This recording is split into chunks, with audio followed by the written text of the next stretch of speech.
Lah makanya kan alam itu alam itu umpama bisa berbicara. Ibaratnya ini aku menyampaikan bahasa alam. Podo ndang sadar kan. Podo ndang elingo kan. Mumpung urung kebacut. Karena apa?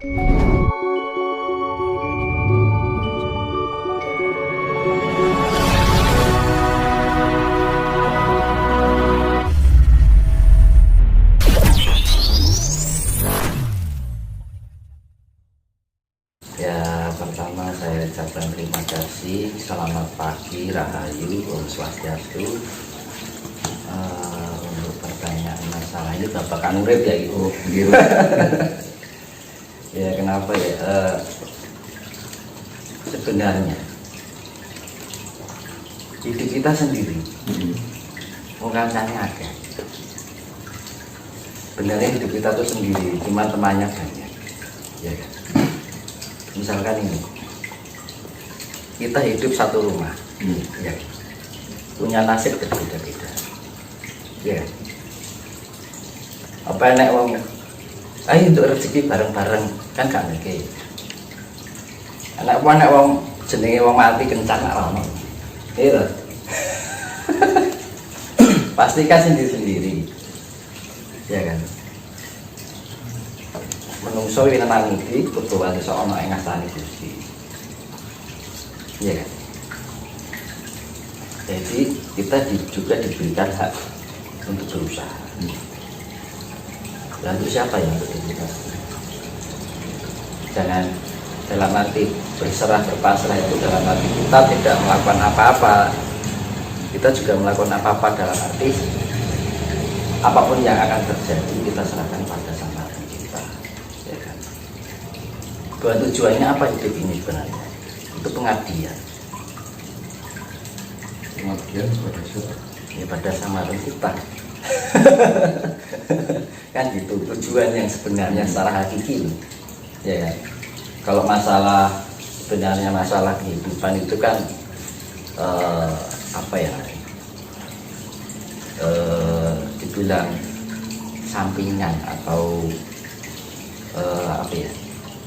Jadi patut teori untuk bertahan hidup sebenarnya kayak kita makan, ya, bekerja itu hanya untuk sampingan yang udah jadi sampingan dari kehidupan ini biar kita bisa bertahan hidup. Kan ngomong. Tapi yang terjadi angkara murka, hasrat dan keinginan nafsu dunia merasa lelah. Sekarang yang menjadi faktor utama kehancuran dunia apa? Karsa. Seharusnya karsa itu digunakan untuk mencukupi kehidupan kita, biar kita tidak kelaparan, mau butuh makan, karena kita punya raga, ya kan? Kalau di kehidupan, makanya raga itu sifatnya tidak abadi. Sifatnya yang materi itu kan tidak abadi. Kalau yang non materi sifatnya abadi. Yang non materi nggak usah makan aja nggak lapar, ya kan? Kita butuh energi karena terbentuk dari 4 unsur alam. Jadi ya makanya namanya nasib, jodoh, ya kita berusaha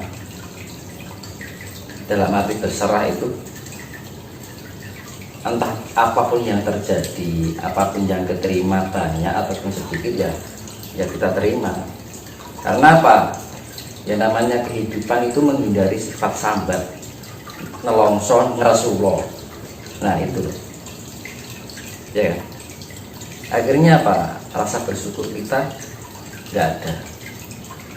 Ya itu seperti yang saya bilang itu ujian hidup itu ada 2, cobaan dan godaan. Ya. Kalau dikain cobaan Rasulullah sambat, akhir ujung-ujungnya nggak bersyukur kan? Ya. Kalau diberikan godaan, dikai rezeki 50.000 kurang, kayak 1.000 dikai turah 1.000 kurang meneh. dikek turah 200.000 kurang meneh. Ya begitulah manusia. Akhirnya apa? Lari dari hakikat pengabdian kita. Kenapa kita dihidupkan di dunia ini kan gitu. Jadi keimangan kurang. Kalau kita bisa menyadari ketika kita minum air, wah rasanya air itu enak sekali. Ini dari mana? Dari alam. Ya, kita menghirup udara itu dari alam. Ya, kita mandi. Kalau mandi itu kita juga harus merasakan airnya ketika berguyur itu mengandung energi. Kalau kita menyadari loh, itu pengaruh. Jangan asal mandi biur gitu. Ketika kita mandi kita rasakan air itu telah mencuri tubuh kita. Itu akan menambahkan energi. Jadi pikiran kita yang terkonek dengan energi air ini yang mengguyuri tubuh kita, akhirnya badannya energi. Itu bagian dari spirit. Pele kan, perkara mandi loh.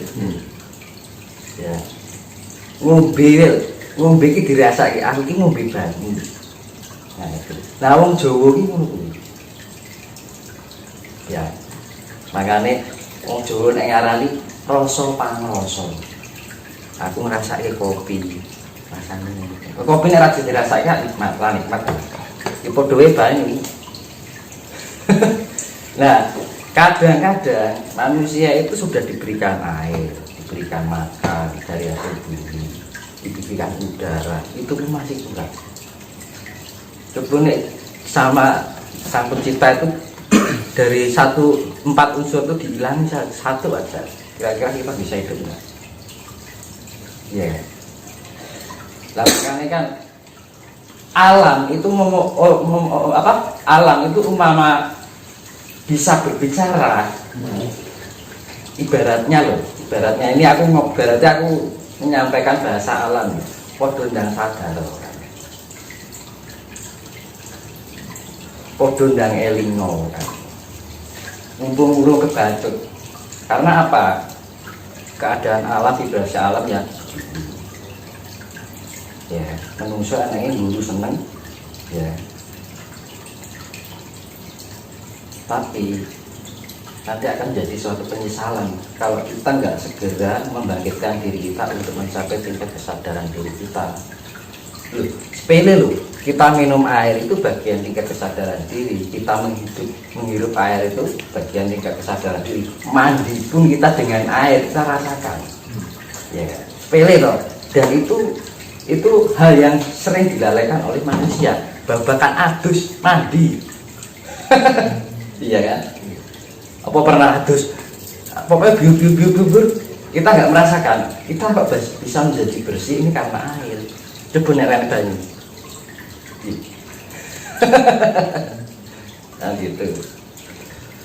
Nah, karena apa? Ketika kita bisa dekat dengan alam, sebenarnya kita akan memurnikan diri kita. Suatu cara untuk penyempurnaan diri. Manakala kita tidak bisa menyadari keberadaan alam itu sendiri, merasakan apa yang kita rasakan untuk alam, malah mungkin kita bisa dekat dengan alam. Ngomong kosong. Kalau kita bisa mengatakan dekat dengan alam, tapi setiap alam dari bagian unsur alam hadir di dalam diri kita, kita tidak pernah merasakan. Ya. Kan hal sepele itu. Hal sepele yang seringkali kita lakukan dalam kehidupan sehari-hari, gitu ya. Kadang wong saiki makan aja telap, ya toh, ra kelingan ki iki mangan karo apa kan. Iki kok ngendi kan. Mikire duit kan gitu orang sekarang, ya toh. Sing dibarate ki patuto sing diuntal apa ki sak digagakan ngono lho. Iya kan? Nah, kadang-kadang manusia itu kehilangan itu. Ngomong alam ya ngomongin mungkin. Kalau kita sudah menyatu dengan alam, kita merasakan apa yang alam rasakan. Hukum juga balik itu aja. Enggak, ketika kita dekat dengan alam, baratnya pahit dan sakitnya alam kita juga ikut merasakan. Alam ingin berbicara apa? Kita juga ingin berbicara seperti apa yang harusnya alam bicarakan, cuman kan alam berbicaranya dengan bahasa bahasa kejadian dan kisah kan. Nah cuman kadang-kadang itu lah kok dikei banyu kelingnya dikasih ujian bencana orang nggak inget kok gitu loh, kan sepele, iya kan? Kita minum dengan air, mandi dengan air aja nggak kita sadari, apalagi bencana. Mas, kita kembali ke tema awal tentang kehidupan. Kadang banyak kita jumpai dalam kehidupan sehari-hari. Banyak orang yang bilang bahwa terus pasrah mas harus kosong.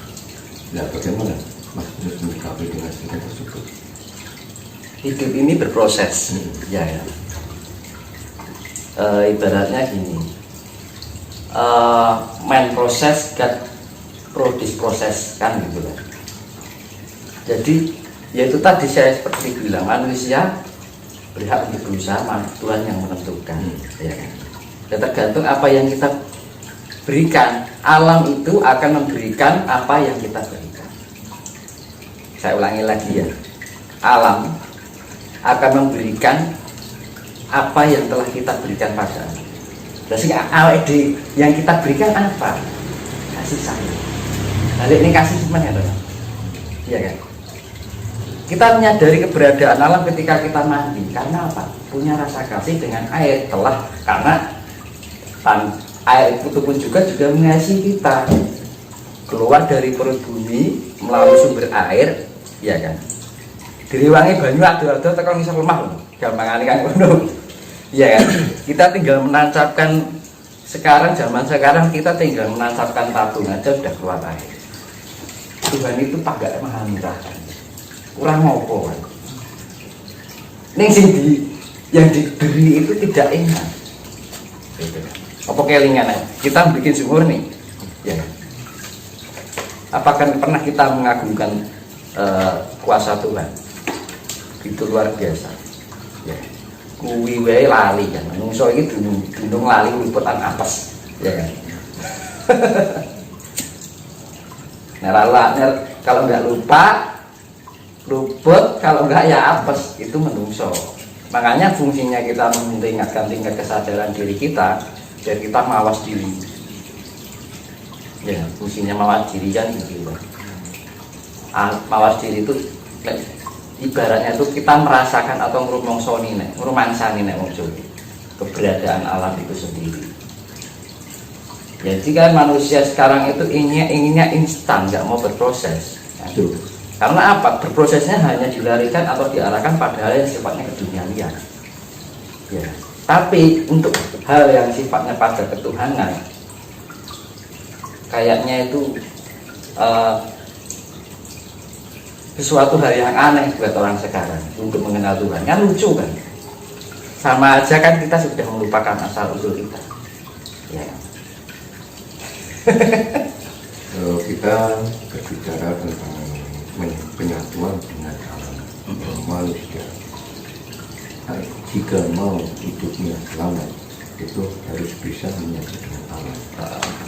Seberapa besar efek bagi manusia jika manusia tersebut melupakan dan bahkan tidak menyatu dengan alam? Itu tadi seperti yang saya bilang dulu, ya kan.